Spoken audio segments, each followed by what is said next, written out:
Kumapit kayo sa inyong mga upuan mga kababayan dahil matindi! Napakatindi itong bagong pasabog ni Dean Chase mga kababayan. Isang puzzle na naman ang nabuo dito sa hiwagang bumabalot sa mag-asawang Ngagva mga kababayan. Dahil sa part 2 ng testimonya mga kababayan ni Mr. T, Mr. Too Big, ay dito kinumpirma mga kababayan ang paggamit ng illegal na substance nitong mag-asawang Ngagva. Aroy. Kung usaping bimbangan lang ito mga kababayan, wala tayong pakialam. Bahala kayo, magdamagan kayo, bangag. Pero subalit tatapwat. Involved na dito ang illegal na droga daw mga kababayan eh. Another witness mga kababayan sa paggamit ng pulburon, Coca-Cola nitong mag-asawa. At dito rin mga kababayan, na-connect din ang misteryo kung ano ba talaga mga kababayan ang role nitong si Paulo Tantoco. Dahil ayon mismo dito sa testigo ni Dean Chase mga kababayan, etong si Paulo Tantoco daw ay siyang nagsisilbing parang bugaw mga kababayan para maghanap ng iba't ibang mga kliyente na gusto ng bimbangan. Basta. Oh. At ang matindi. Bonus na lang ito mga kababayan. Aside daw sa pulburon at Coca-Cola na binabatak nila, bumaha rin daw ng Viagra. Dahil nagreklamo daw ang asawa yung babae, na ang manoy daw ni The Junior mga kababayan ay lumalawit na. Hindi na daw tumitigas, kaya bumaha ng Viagra. Panoorin niyo po ha. You're right, and it's inexplicable what you've gone through. However, when you've seen them, seeing them what they were doing, were you shocked in any way? Shock ka ba? Was I shocked? Hindi daw siya na-shock na kababayan. Dahil trabaho niya yan No, not at all. To me, it was just another couple wanting to Oh. spice up their relationship. Hindi daw siya nagulat na mga kababayan doon sa sexual activity na apat nga ba yun mga kababayan, 3 lalaki, tapos isa lang daw ang babae, mag-asawa, babae at lalaki, tapos nag-hire sila ng 2 daw lalaki. So 3 na. Pero hindi na daw na shock mga kababayan yung si Mr. Too Big. Pero sanay na daw siya, yan daw ang trabaho niya. Nag-i-spice up daw mga kababayan sa relasyon ng mag-asawa. Spice up their relationship. However, I knew right off the bat that they were a high-profile couple. Pero ang ikinaano lang niya mga kababayan, something ikinagulat, mga high profile pala ang mag-asawang ito. My friend mentioned they were looking for a guy who can sign an NDA. At mukhang nakatiktik na daw siya mga kababayan na high profile ang mga taong ito dahil pinapirma pa siya ng NDA mga kababayan non-disclosure agreement. Lahat ng mga nangyayari daw doon mga kababayan, kanila lang. Hindi daw pwede ilabas sa media o sa kung ano man, i-chismis. Kaya ngayon mga kababayan, kung kakasuhan sila ng asawang bangag, ay parang inamin na rin nila na totoo. So talaga hindi siya pwedeng kasuhan mga kababayan dahil paamin na. Paamin ka na totoo pala iyon. It is kind of dodgy that someone would just ask some random man to sign an NDA. How long have you been doing this, Mr. T? Since I was in my early 20s. Nagsimula daw siya sa kanyang mga kababayan, negosyong ito, early 20s. Life is hard for a biracial Asian man in the U.S. Dahil mahirap daw ang buhay mga kababayan sa biracial man. Ang kanyang nanay mga kababayan Pilipina at saka ang kanyang tatay ibang lahi. But many in my circle have told me that there's a huge market for someone like me. Pero mayroon daw nakapagsabi sa kanya mga kababayan na mayroon daw isang trabaho na maganda ang kitaan. Once I got in, I just never got out. At ang negosyo daw na ito mga kababayan ay may kaugnayan sa bimbangan na once papasok ka dyan, mahihirapan ka ng lumabas. And there's no better place to be to do this line. At wala daw ibang lugar mga kababayan na mas mabuting pagdausan ng mga gawaing ito kundi sa San Francisco, California. Often in San Francisco. Now, this question might be a little too incriminating. Have you had any other high-profile clients other than them? Yes, I have been connected to many high-profile parties since I got to college. Nagkaroon na daw siya ng iba't ibang mga high profile na mga mga kababayan, kliyente. Simula nung nakilala niya si Pawi. Familiar? Sino yung Pawi mga kababayan? Ang tinutukoy niyang Pawi, anya, is si Paulo Tantoco. Mostly with people from the Philippines, people from affluent communities here in the U.S. At karamihan daw sa kanilang mga kliyente ay galing sa Pilipinas, yung mga high-ranking mga kababayan, mga affluent, mga mayayaman sa Pilipinas. Howie, Pawi. That name sounds familiar. Where have I heard that before? Paulo Tantoco, he's Oh, Paulo Tantoco. the one who got me connected to the couple last November of 2023. Oh, si Paulo Tantoco daw, mga kababayan. Siya daw ang parang nag-bridge, mga kababayan, sa kanila doon sa mag-asawa. Parang bugaw. Oh, nagbisulang bugaw November of 2023. Si Paulo Tantoco ang contact kay Mr. Tubig, mga kababayan. Last November of 2023. Oh, see? Mr. Pauly's contact, and it was him who got me hooked up with the power. So kaya pala sila nagka-connect doon, mga kababayan, kay Bangag dahil kay Paulo Tantoco. Pawi ang tawag nila, mga kababayan. Oh. So nag-connect na talaga. Kaya pala isinama yung si Pawi. Dahil marami na daw siya mga kliyente, mga kababayan na ang mga kababayan nag-recommend is si Pawi. Paulo Tantoco No, from the Paulo Western Group of Companies. Oh, yung namatay. Yung namatay din na, di ba ikaw nung nagbulgar nun. That's why when I saw your video way back March and talked about how you passed, I felt compelled to reach out. Kaya nung nakita daw niya, mga kababayan, yung video ni Dean Chase na kung paano namatay daw si Paulo Tantoco, ay agad-agad siyang pumuntak kay Dean Chase. Dahil kilala niya si Pawi, mga kababayan To let you know that I got connected with him through Ayan. Okay. We need more time to talk about Connect that. na, mga I kababayan. really don't know how to digest that information, and I'm pretty sure everyone in the room as well. Since we are on the topic, when you get invited to these kind of parties, do you always expect the presence of party drugs? Oh, eto na mga kababayan ang mas importante. Gumagamit ba sila ng mga illegal na substance? Habang nagbembangan? Bahala kayo sa bembang ninyo. Pero the fact na mayroong isa na namang eyewitness, mga kababayan, sa paggamit ng illegal na pulburon is big deal ito, mga kababayan. Hindi na dapat ito palampasin. party drugs are always present when Oh, party drugs are always present. drugs are always present when I go to private shindigs like Oh, sa tuwing daw, mga kababayan, dumadalo siya sa mga ganitong mga klaseng mga gawain. So, no exception yung sina mag-asawang Agva. Mayroong party, alam na, pulburon. I sometimes bring my own stuff to add to the mix. At maging siya daw, mga kababayan, nagdadala din daw siya ng kanyang sariling mga pulburon, para ilagay doon sa mix. Labi ito mga ganitong klaseng tao, no? Mr. T, I'm gonna ask you right now. Did your meetup with the Bangag couple have party drugs? Ito na. Mayroon ba daw illegal na substance, mga kababayan, nung nag-meet sila ng Bangag couple? Yes, they had a never-ending line of coke. Oh, wow! Oh, yes! They have a never-ending line of coke. Yung pulburon, mga kababayan. Never-ending, so napakarami. Molly's and a lot. Pati mollies. Ang mollies, mga kababayan, yung ecstasy. Extano. Yeah, At napakaraming Viagra. Walang robos dyan. So, sila, mga kababayan, ang Rapid Tulpo at ang Amon Tulpo, mga kababayan, robust lang. of course, that's not even the end of it. At hindi lang daw yun. Said they want to do more rounds. Gusto pa daw nila ng maraming rounds, mga kababayan. Grabe! Susulitin ang... Magkano nga ba yung binayad? 2 million? Isang tao? Viagra made sense. Kaya daw maraming mga kababayan, Viagra. Viagra? Yes! Yes, the missus said he was having a hard time keeping it hard. Dahil ang sabi daw ni Mrs. mga kababayan, si Mr. daw nahirapan daw na patigasin ang kanya. Kaya pinapainom ng Viagra ni Mrs. Grabe. Hyper pa rin. Ang palaka, mga kababayan. Diyos ko Lord, kadiri. Para po sa ating lahat, si Dean Chase po ito. Abangan natin ang part 3, ha. Pero ito yung explanation ni Dean Chase, Manhin po sa inyong lahat, mga kababayan, na kasi umiikli po kasi mga oras po namin dito na magkakataon po kaming may update nga po kayo sa mga nangyayari po dito. Uy, tuloy-tuloy mo na yan, Dean Chase. Ibulgar mo na lahat-lahat. Dahil kung ibulgar na niya, mga kababayan, kaso na lang ang kanyang harapin, mga kababayan. Dahil kung mayroon ka pang impormasyon na nalalaman mo, pwede kang patahimikin, wag naman sana.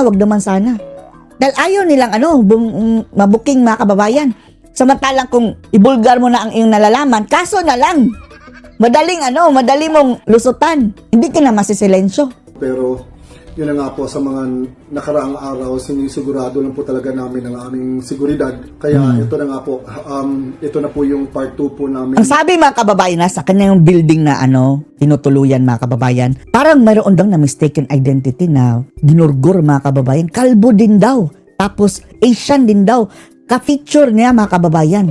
Convinced din siya mga kababayan na baka siya talaga ang target tapos na mistaken identity lang yung isa. Ang interview with Ayla po. Mr. T. Ibiblip lang po namin yon. So ito na po ang part 2 namin sa interview with Mr. T.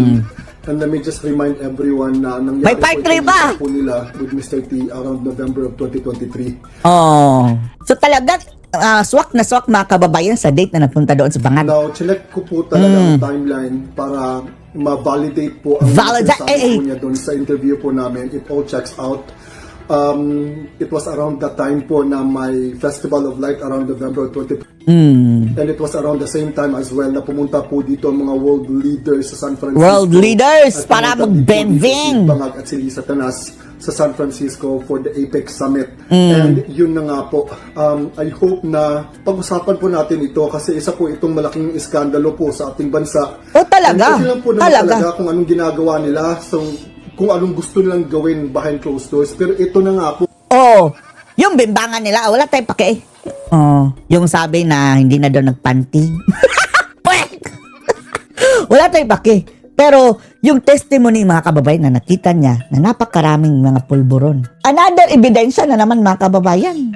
Mayroon na naman tayong eyewitness sa paggamit ng pagbatak nitong mga taong ito. Kaya bakit hinahayaan hayaan na lang mga kababayan ng mga taong dapat magtanggol sa ating bayan ang ganitong mga gawain ng mga leader. Po, Lord. Ginagamit po kasi nila ang mga pera ng mga mamamayang Pilipino. Biruin nyo, bayad po sila ng $40,000 po para sa isang tao, sa isang gabi lang. Chicken lang yan sa kanila. Hindi sa kanila din gastos ng taong bayan. We're going to calculate that that's 2.3 million. Ang laki po niyang pera. Pero kahit na kahit 1 million lang yan o 5 mil. Ang mas big deal dito talaga yung kumpirmasyon na mayroong mga illegal na substance doon mga kababayan. Nagkukumpirma lang na addict talaga. Ayaw natin ng addict na leader na magpapatakbo ng ating bansa. Kawawa tayo. Kaya nga mga kababayan, nagkandaleche-leche na tayo Pagkain na po yan ng isang baryo. Grabe, tapos hindi lang 40,000 pa. Nagbayad pa po sila ng 17,000 sa isa pang lalaki. Nagbayad pa sa Viagra. Ang dami daw. Pati pang patigas nila mga kababayan, ninakaw sa tao bayan. Ay nato. Humingi na lang kayo ng robos, kinatulpo. Sana po, hindi po ito mamatay na issue. Pag-usapan po natin ito. Kasi nakakahiya at nakakasuka. Nakakahiya at malinaw po. nakakasuka. Hindi po tayo Anong verdict? Anong verdict, Attorney Rodriguez? pwede magkamali. Ang hatol verdict tungkol sa patuloy na pagnanakaw ng pondo, Pati Viagra, ninakaw nila mga kababayan sa kaban ng bayan. kurakot at korupsyon, Marcos is guilty. Guilty! Grabe no? Pati pambembang nila mga kababayan gamit pa ang pondo ng bayan, tayo pa ang nagfa-fund. Ano kayo siniswerte? Ano ba to? Ganyan siguro kang addict mga kababayan Lalaki, dalawang lalaki ang kanilang hinire. Tong babae sana at lalaki mga kababayan ang kanilang hinire, parang hindi sick of the mind. Although sick pa rin mga kababayan, pero hindi ganyan kalala. Tapos inattempt pa daw na ipasok sa kanyang wet po mga kababayan ang tubig. Napakalaking manok. Sick. Marcos must go. Marcos must resign. go. The verdict The is verdict. very clear. Crystal clear. Maliwanag Marcos is pa. guilty of corruption. Marcos is guilty of plunder. Marcos is guilty of incompetence. No, malinaw po iyan. Kaya nga pong sinisigaw, bakit siya guilty? Sapagkat siya at ang mga katulad niya, ang mga kampo niya na kanyang inaalagaan at patuloy na pinoprotektahan, sila po ang berdugo ng kaban ng bansa. Sila po ang berdugo ng pera ng Pilipino. Sila po ang malinaw na berdugo na pera ng bayan. Kanya malinaw ang hatol, Marcos is guilty, Marcos must go. Hindi po maaring magkaroon ng ganito kalawak na krimen nang walang pinuno, nang walang mastermind, nang walang pinaka nagmamaniobra ng lahat. Ano po ang pruweba? Hindi ho ba noong 2025, 2024 pa lamang mainit na natin pinag-uusapan, isiniwalat na natin na talagang maraming anomalya diyan sa 2025 panukalang budget. Ano po yung sinabi niya? Thoroughly reviewing. They were thoroughly reviewing. No, masusi daw nilang rinipaso yung panukalang budget for 2025. Ano nangyari? Ito na nga po, kami po ay hindi nagulat. Kaming nasa tunay na oposisyon, kaming kagaya ni Pangulong Duterte, ni Congressman Sid Ungab, di ba, ng inyong lingkod, di po kami nagulat dahil alam namin kung ano ang tatambad sa mamamayang Pilipino pag pinirmahan yung illegal, invalid, immoral, unconstitutional at unlawful 2025 proposed national budget. Pinirmahan pa rin po di ba? Eto na naman po tayo ngayon. Nagsimula ang unang taon, re-enacted budget. Wala pong meaning yun.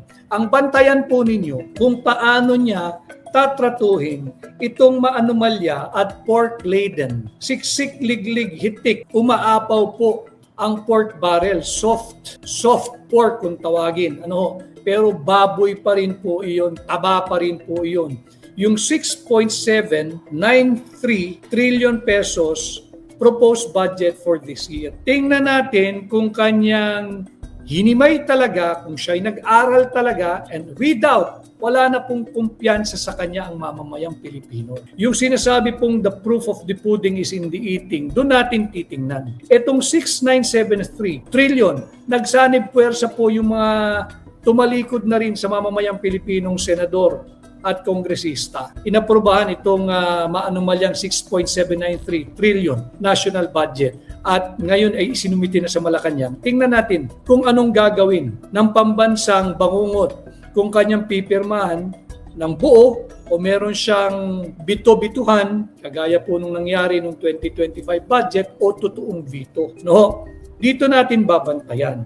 Maybe he will sign it by Monday or anytime next week, but I doubt kung kanyang sosoplakin o hihiyain yung kanyang mga kampon na nagmumula sa Kongreso pareho sa Senado at sa mababang kapulungan. Makikita po sa iba't ibang mga survey na hindi na po basta solusyon lang o paglaban lang sa korupsyon ang hinihingi ng tao. Hindi na po basta full transparency at full accountability ang hinihingi ng tao. Ayaw na po ng tao ng remedyo. Base po ito sa -3 ng SWS. Yung isa naman ay yung -26 based on my own interpretation of that. Let me just check yung pangalan po ng survey company para naman hindi ko rin kayo maligaw. Dahil dito po sa ating pahina, tamang impormasyon ang ating ibinibigay. Yung po ay aking interpretation sapagkat nakita ko roon na hindi ka naman pwedeng walang net performance rating. Kaya ima-minus po ninyo yung approve sa disapprove para mauwi ka doon sa net yung WR survey. Ang kanyang positive noon, first week ng December lumabas yun Ang kanyang positive ay 47, yung approve. Ang hindi po approve ay 21%. So pagka binasa po ninyo yun, meron sa kanyang matitirang -26. Yun po yung kanyang survey. -26 po siya doon sa WR survey. Yun po ay sinusugan o kinumpirma o validated o revalidated by the SWS survey. Meron lamang po siyang -3. At pagdating nga po nitong Pulse Asia, mas malala. Ang kanyang trust ay -15. At ang kanyang performance, ang neto po ay -14. So, hindi na po kontento ang tao sa basta remedyo. Yung band-aid solution, ayaw na po nun. Ang hinihingi na po ng sambayan ng Pilipino, bukod sa full accountability at full transparency, yung pagpalit ng liderato. Because how else can you explain the -15 trusts and -14 performance rating ni Bongbong Marcos? Yung sinisigaw po, kagaya ng Hakbang ng Maisog, kagaya ng Save the Philippines Coalition, Matagal na po, noong taong January 2024 pa lamang po, linabanan na yung HUAD na People's Initiative. Ginagamit po rin ang pera natin. So linabanan natin, humingi tayo ng full accountability, full transparency, peace, and security. Hanggang ngayon po yun ang sinisigaw. Subalit, dumami na po, kagaya po nung aking sinabi kanina, hindi na po kontento ang tao sa basta bulong. Hindi na po yung pwedeng nagkindatala kayo, sa inyo po kami, sama kami. Ngayon po, higit na malakas na ang tinig. Hindi na po basta bulong. Sumisigaw na po, ibinibulalas na. Yung kurakot, korupsyon at drug addiction, ang solusyon, Marcos resign. Yung issue po ng full accountability at transparency, hindi na po solusyon yung remedyo Hindi na po solusyon yung band-aid solution.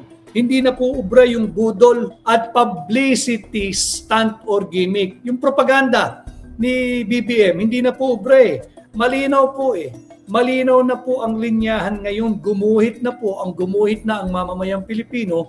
Ang hinihingi na po, kung ano man po ang maging interpretation ninyo, malinaw po Kinakailangan na po magkaroon ng pagpalit ng liderato. No? Malinaw po, usapan na po sa labas yan. Ang lakas na po ng usapan na kinakailangan na magkaroon ng change of leadership. Pagpalit ng liderato. Ngayon, yung mga natatakot pa rin, wala pong sedition doon, wala pong seditious doon.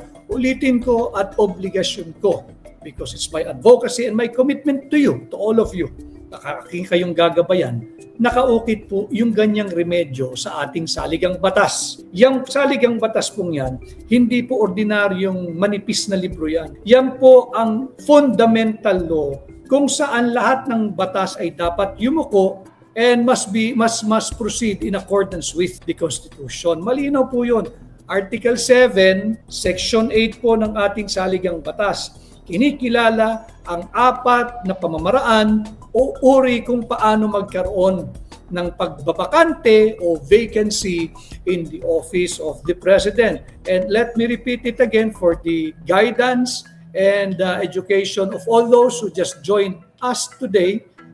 Sa YouTube, sa TikTok o kaya po sa Facebook, malinaw po yung nakasulat dyan sa ating saligang batas that there can be a vacancy in the office of the President whenever there is death, permanent incapacity, removal. Malawak po ang ibig sabihin ng removal, no? At resignation.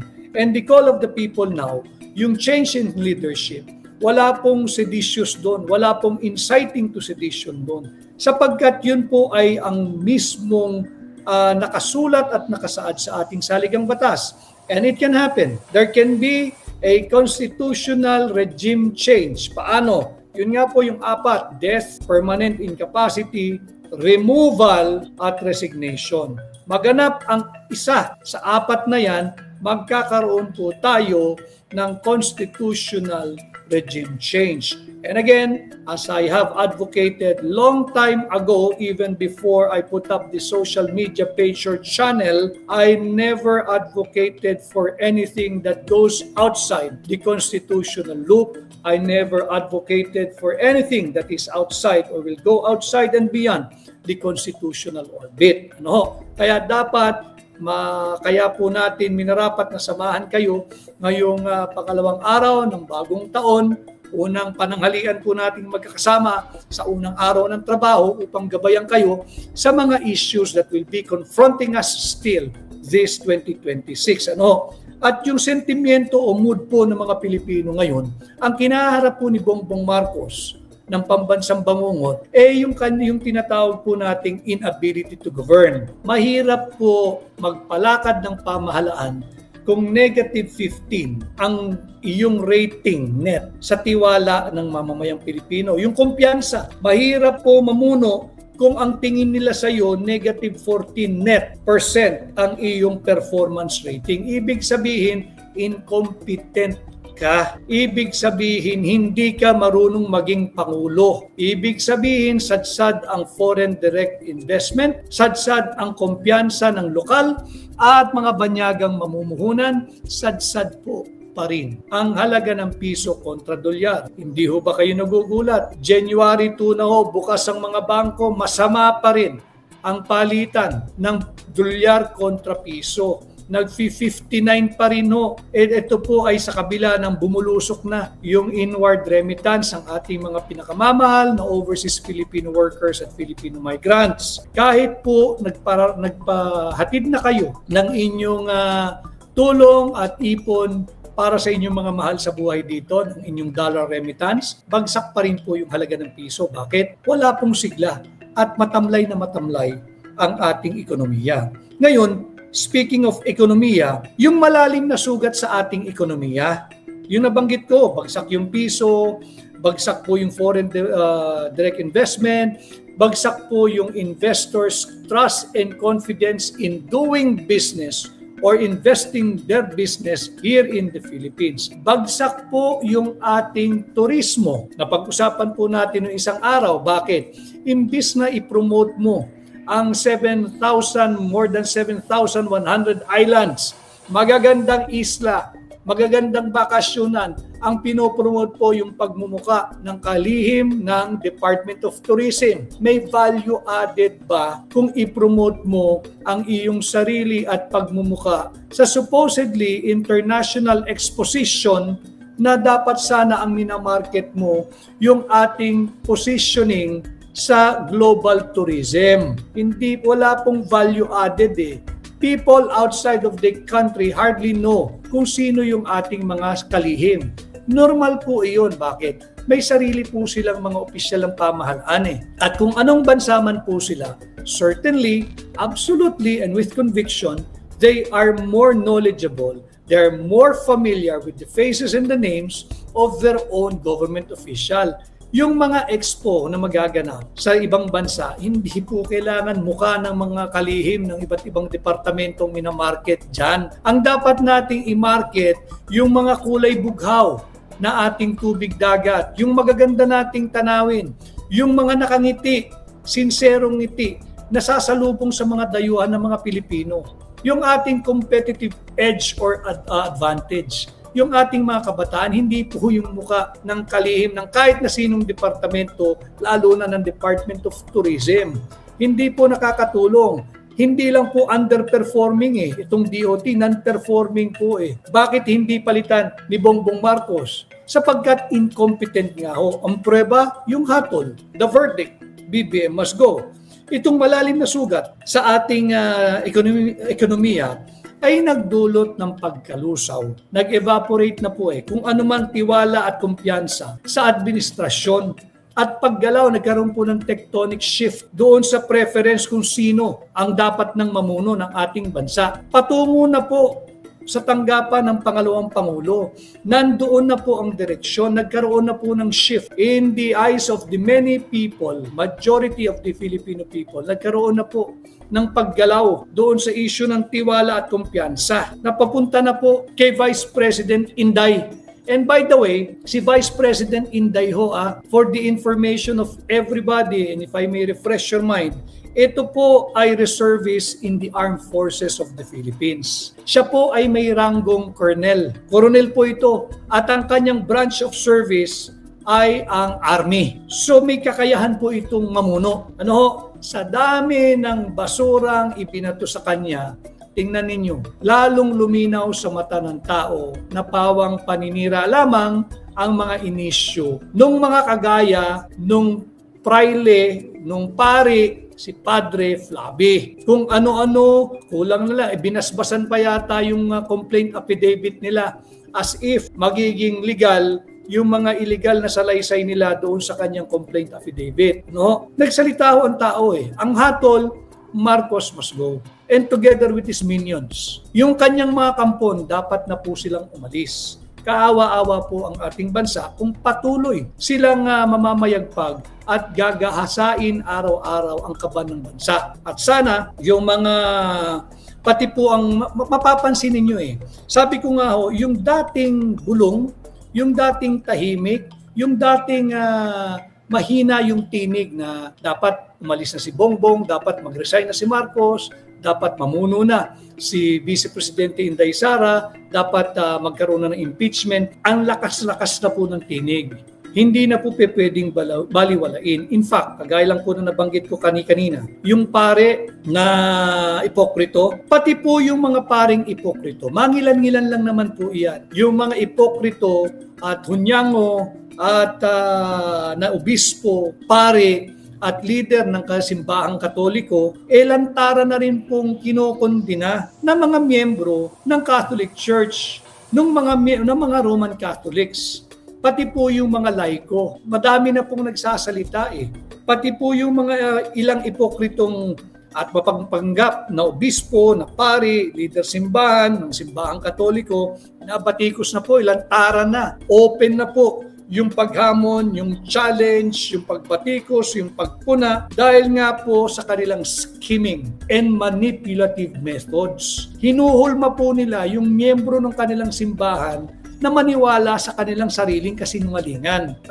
Bahagi po, obligasyon po ng simbahan, yung sinasabing separation of the church and the state. Alam po ninyo, paglabas mo ng estado, paglabas mo ng simbahan, kung taong gobyerno ka, lahat po tayo ay Pilipino. Meron lamang tayong isang watawat. Obligasyon nating lahat magtulungan, obligasyon natin lahat para sa ating mga kabataan. Kawawa po ito Kaya nga po yung paggamit sa scheming and manipulative ways ng mga ilang ipokrito at mapagbalat kayo na obispo, pari at leader ng simbahang Katoliko, na patuloy po yung pagiging manhid, bulag-bulagan, pipi at bingi sa lantarang korupsyon, kurakot, issue ng drug addiction at eto na naman, incompetence. Yan po ay talagang sinusuka na rin kayo ng inyong sariling mga miyembro. Marami pong nagpaparating sa akin ng information, nagpapasalamat, na may nagsasalita na hindi ko po kinakalaban ang simbahang Katoliko dahil ako po'y Katoliko. Pero kinakalaban ko yung mga ipokritong pari at obispo na pilit sinusubuan ng kasinungalingan ang kanilang mga miyembro. I take offense because I am part of the Catholic Church as a Roman Catholic. I take offense. I try to keep my faith alive, strong, robust, and my spirituality is always a work in progress. Pero pag may nakikita akong ganito, na nagsusuot pa ng bihis pari, na ibang tawag doon, yung meron pa dito, nakakakilabot po nakakakilabot sa galit dahil ipokrito. Ginagamit yung the usual na ginamit ng mga Kastila kung paano po tayo nasakop, yung krus, di ba? At yung relihiyon. Hanggang ngayon, yung ugali ni Padre Damaso buhay pa rin sa iilan na mga obispo, pari at miyembro, leader ng simbahang Katoliko. Kaya wag na po sana, 2026 na salbahin natin, let's save the Philippines. Wag na po tayong maging bulag, pipibingi at manhid-manhiran dito sa nangyayari sa ating bansa. Pakinggan po ninyo, be receptive, be responsive, be realistic, at ma-appreciate po kayong dihamak ng mga miyembro ng simbahang Katoliko. Ang Pilipinas, by the way, ay hindi lang NCR or Metro Manila. Ito po, kagaya ng akin nabanggit, meron tayong 7,100 islands, more or less. At yung disgustado, yung galit, yung merong frustration, yung disappointed sa administrasyon ni Bongbong Marcos, hindi lang po sa NCR, hindi lang po sa Metro Manila. Kaya yung mga nangyayaring protesta last year at noong 2024, buong bansa po. Why? Because the Philippines is not Metro Manila. Metro Manila is not the Philippines. NCR is not just the Philippines. And the Philippines is not NCR. And yet, -8 po ang net rating ni Bongbong Marcos dito sa NCR.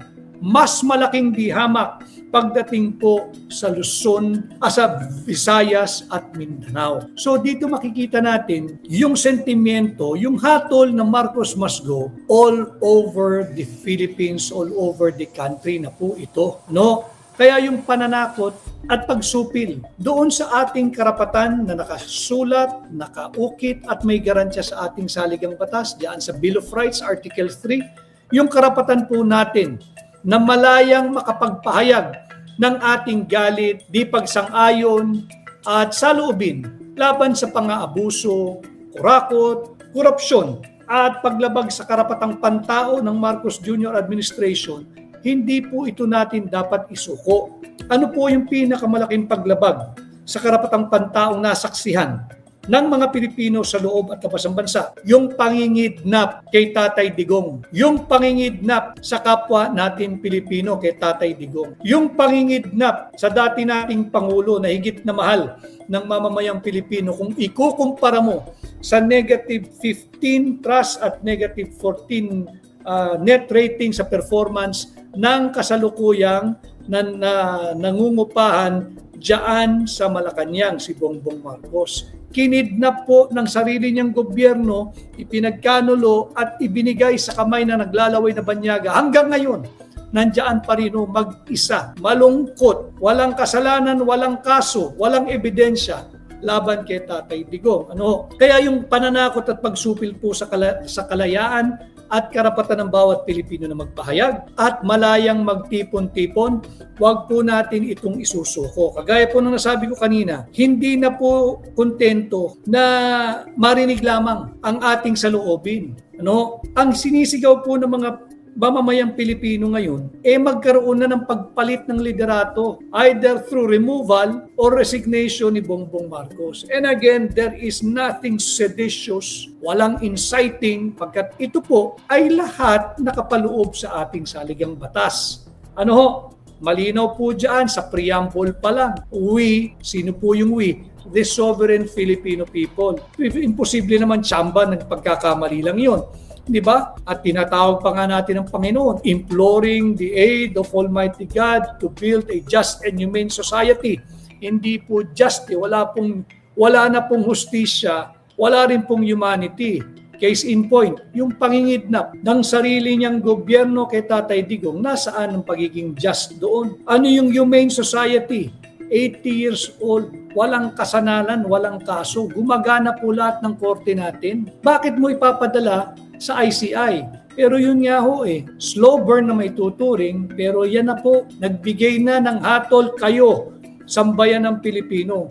Bongbong Marcos must go in any shape, way, or form recognized by Article 7, Section 8 of the Constitution. Death, permanent incapacity, removal, or resignation. Yan po ay nabalinaw na naging verdict o hatol ng mamamayang Pilipino. Iba na po ang panahon ngayon. Meron na po tayo, nasa digital age na po tayo, may social media platform. Salamat sa maraming mga katulad ko na social media vloggers, yung may mga podcast na naghahayag ng totoo at balansing balita. Maraming salamat po sa mahigit 2,000 na live viewers po natin. Ulitin ko, sana ay patuloy ninyong palakasin ang ating Facebook page or channel. Patuloy po kayong mag-like, mag-react, mag-comment, mag-share at mag-follow sa Facebook. Sa YouTube sana ay ngayong taon higit nating mapalakas yung ating YouTube page at patuloy kayong mag-like, mag-share, mag-subscribe, mag-comment at mag-react. Ganon din po sa ating nasa TikTok, patuloy po sana kayong mag-like at mag-follow. Sapagkat yung banta po ng censorship, yung banta po ng pagsupil, hindi po siya basta banta It's real. Nangyayari po. I think I was told by one of my friend na yung pahina ni Joey Cruz, yung Joie de Vivre ay mukhang natanggal din o tinanggalan siya ng isa niyang page, yung maraming following. Meron pa siyang isa, I was told, pero yung malaki, yung pinaka main channel niya ay tinanggal din. Bakit? Kasama po siya sa mga nagpapahayag ng lehitimong pagpuna laban dito sa abusadong administrasyon ni Bongbong Marcos. So, iba na po ang panahon ngayon. Meron na po tayong digital age, may social media platforms na po tayo. Ibang-iba po nung panahon ng dekada 60 at dekada 70. Iba po yun. Iba po yun. Dati na sinara yung mga pahayagan, yung mga dyaryo, yung mga stasyon ng TV at radyo. Pero ngayon po, mahirap na po nilang kontrolin. Kanya makikita naman natin, wala na pong inhibition. Yung higit na maraming Pilipino na naninindigan, yung mga totoo at tunay na oposisyon. Yung mga nag-uupo oposisyon, kagaya ni Padre Flavi, peki po yun. He is just being consistent na pagiging ipokrito. No, wag po kayo maniniwala doon. Kahit magbihis pari pa ho yun. Kahit basbasan pa niya yung complaint affidavit niya. Kahit magmisa pa siya roon, hindi po ninyo dapat paniwalaan yung mga ganyang klaseng pari o yung mga mangilan-ngilan sigurong leader ng simbahang Katoliko, yung mga obispo at leader na miyembro ng laiko ng simbahang Katoliko. Mangilan-ngilan lang po yan na katulad niya. Ano? You have all the right to assert yung inyo pong damdamin basta't miyembro po kayo ng simbahang yan. Kanya maraming ho tayo in the past. Sabi, anong stand mo doon sa stand ng Iglesia ni Cristo? Kako, I respect whatever position they may have, but I do not have and I cannot be compelled to comment because I'm not a member of that sect. I'm a member of the Catholic Church. So dito po ako nagkokomento. Ano? So iba na po ngayon.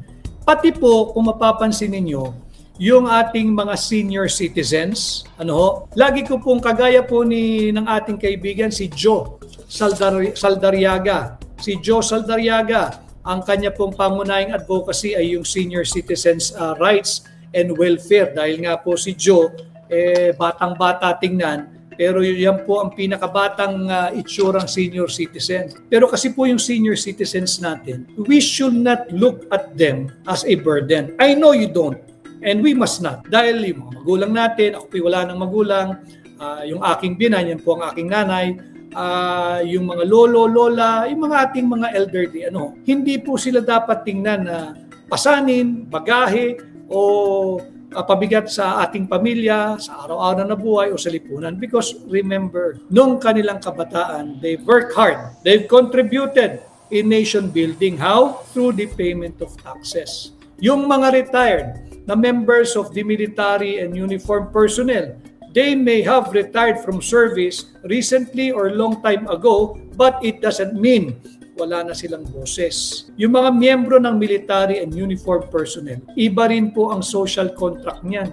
Dahil yung job description nila, it includes, when they were still active, in active service, it includes giving up their lives in the defense of each and every Filipino, pagtatanggol sa ating demokrasya, pagtatanggol sa ating saligang batas, pagtatanggol sa ating teritoryo. Kanya hindi rin po sila dapat tinatakot na tatanggalan ng pensyon. Paano mo tatanggalan ng pensyon? Pensyon nga. Pinagtrabahuhan nila yan. May vested right na sila dyan. Kanila yan. Pati ba naman yung pera ng mga pensyonado, nanakawin niyo, tatakutin yung nakawin. Di pa ba kayo busog doon sa GSIS fund na kinuha, sa SSS funds na kinuha? Di ba? Dapat natin talaga, yung hatol ng sambayan ng Pilipino, malinaw. So bukod sa senior citizens, ang maganda pong nangyayari nitong nakalipas sa taon at mangyayari pa ngayon, itong taong kararating lamang, nagsasama-sama po ang puwersa ng mga senior citizens, nung mga retired o retirees, nung mga Gen Z. Gen Z, kita naman natin ang kanilang kumbaga mukha o larawan ng Gen Z, si Congressman Leviste at si Congressman Kiko Barzaga. Leandro ba o Lian? Lian Leviste, ito po yung sa Gen Z. At syempre, kasama din natin, Gen Z rin yata itong ating kasama sa Kamanggagawa Party List, si Congressman Eli San Fernando, Gen Z rin yata ito. So makikita natin, nagsasanib puwersa yung senior citizens, yung mga Gen Z, at syempre yung mga kagaya ko na miyembro ng tunay na oposisyon. Kapiling natin, kagaya nga na nasabi ko, hindi lamang yung mga retired military and uniformed personnel pati po yung aktibo, of course, iba po yung klase ng disiplina. Kanya lamang, hindi naman po insulated, hindi naman po ligtas, hindi naman po hindi nakararanas ng hirap, ng pagbaha, ng traffic, ng pagtaas ng presyo, yung kanilang mga mahal sa buhay, di ba? Yung mga anak ng ating military and other uniformed personnel, swerte yung nakapag-enroll po sa mga private schools. Pero karamihan nasa public schools, wala pong masama roon. Kanya lamang nakikita ng mga magulang kung paanong siksikan sa kada eskwelahan. sa kada classroom. Bakit? Imbis na ponduhan ang ating edukasyon, ninanakaw po, inuuwi sa bulsa nino, kagaya ng sinabi ni Saldico. Seryoso yung 100 billion na insertion mismo ni Bongbong Marcos, yung 25 billion pesos inihatid niya sa Malacanang, at yung marami pang perang inihatid niya kay dating speaker, kay Martin Romualdez, di ba?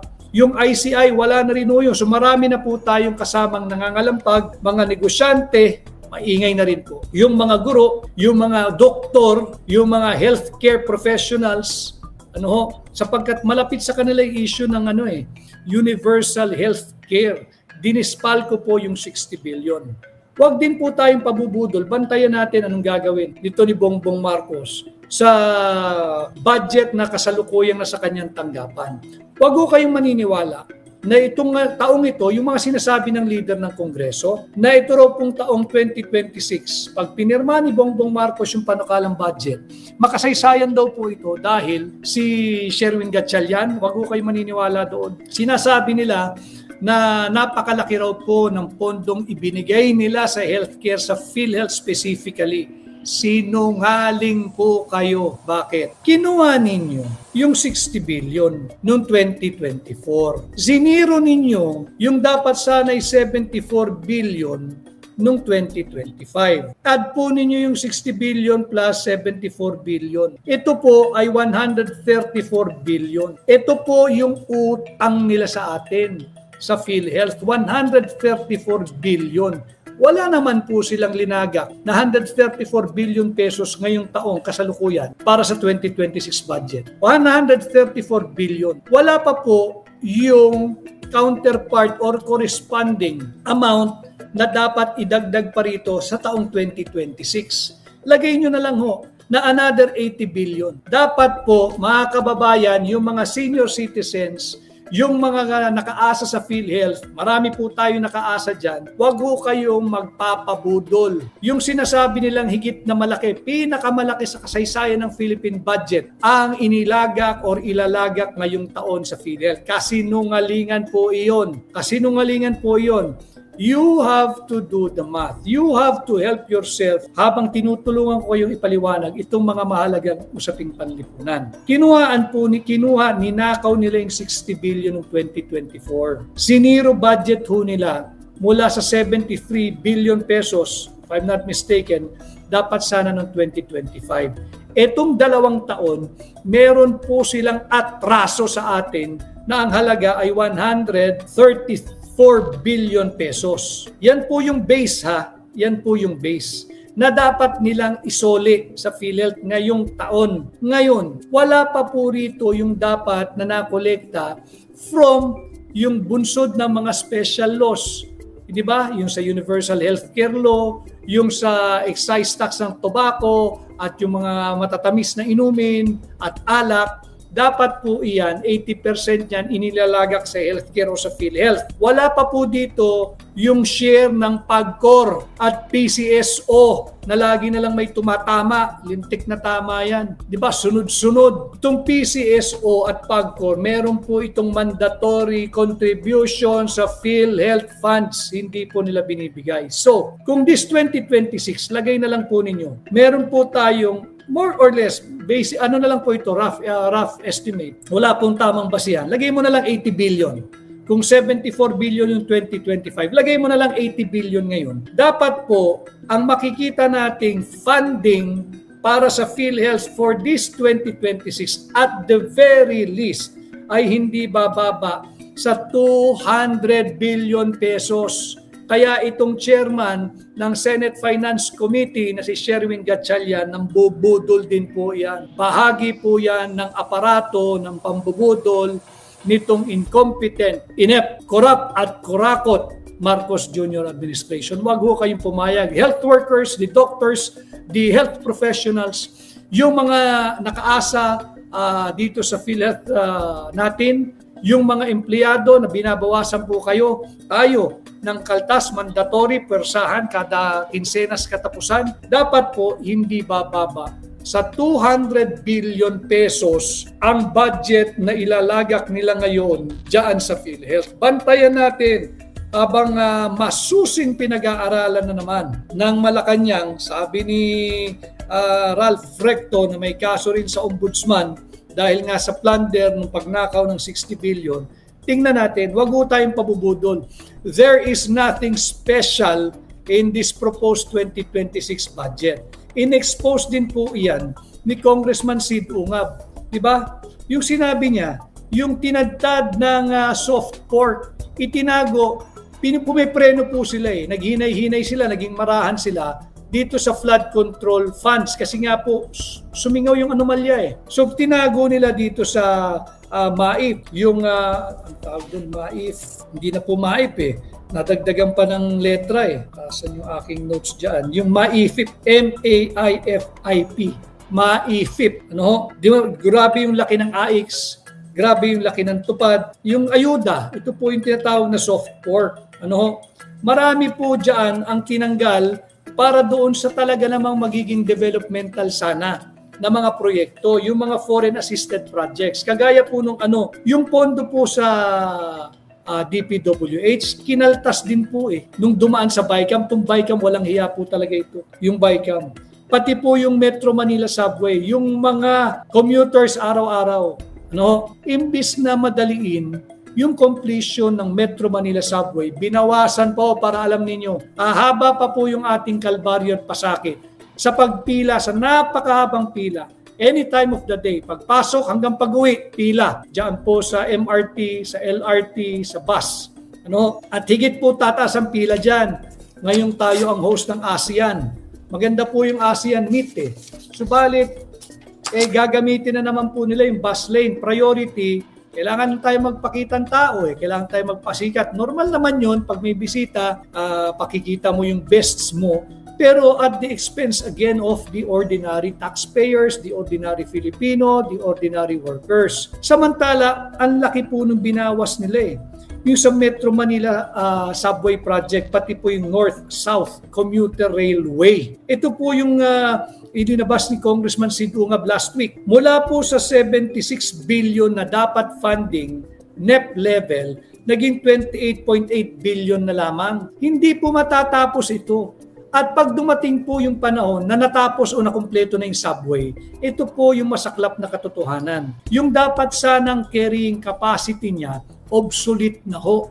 Pagdating nung panahon o taon kung kailan man yan, pagputi ng uwak siguro, tatakbo din yan. Pag tumakbo na po at nakumpleto yung Metro Manila Subway Project, yung projected forecasted carrying capacity niya na hindi na po pipila at siksikan parang sardinas kada bagon, wala na po iyon. Sapagkat lumaki na po yung populasyon ng mga Filipino employees, ng mga manggagawa. Dadagdag po yun sa workforce, dadagdag din po yun sa mga mananakay. Obsolete na po yung magiging carrying capacity niyan pag natapos yan. Pati po yung North-South Commuter Railway. Bumagsak na po yun Imagine mo from 76 billion, yung North-South Commuter Railway, nauwi na lamang to 28 billion. Ang laking ginhawa nun Pagdudugtungin mo yung North-South, yung mobility ng tao, makakauwi na kayo ng mas maraming oras sa inyong pamilya. Yung quality time sa inyong mga anak, mabibigay sana, pero ang laki ng binawas From 76 billion, dito sa napipintong pirmahan ng pambansang bangungot, kaya bantayan po natin, yung Metro Manila Subway, from 45.3 billion, ito po yung in-expose ni Congressman Sid Ungab, maisog po talaga yan, from 45.3 billion, ginawang 20.4 billion pesos na lamang yung pondo para sa completion ng Metro Manila Subway. Ito po, sinakripisyo yung makakapagbigay ng developmental effect sa ating bansa, sa ating ekonomiya, sa ating manggagawa, sa ating mga personal na pangangailangan, dahil we will be able to save time. Maiuwi natin yung oras natin sa pamilya. Inuna po nila itong walang katuturan na mga soft pork. Ano po yan? Yung AX, yung tupad, yung MAIFIP, at kung ano-anong ayuda. Napatunayan na nga po yung mga kababayan, kababayan natin, recipient po kayo ng AIX, ng tupad, ng MAIF IP, at kung anumang ayuda, kung ano man ang tawag nila dyan, patuloy po niyong kunin, pera niyo po yan. Pero nakita na rin sa survey, yung E-class, yung mga kababayan natin na nakaasa din dyan, hindi dahil sila ay walang dangal, walang dignidad, walang self-respect. Mahirap po talaga ang buhay. Natuto na rin po kayo. Mulat na rin po kayo dahil sa survey na ito, ang tiwala nila kay Bongbong Marcos, kahit kabi-kabila po ang pamumudmud ng AIX, ng tupad, ng akap, at kung anong-anong ayuda, negative 27% ang tiwala. Yung mga nagbigay ng kanilang pananaw sa performance ni Bongbong Marcos belonging to Class E of our society, that segment of our society na binubusog, binibili po kayo ni Bongbong eh. Pero saludo po ako sa inyo. Hindi niyo po sinusuko ang inyong dangal, ang inyong self-respect at ang inyong dignidad. Pruweba, yung inyong pong sagot tugon sa survey, negative 32% ang net rating ni Bongbong Marcos pagdating po sa mga kapatid nating may hirap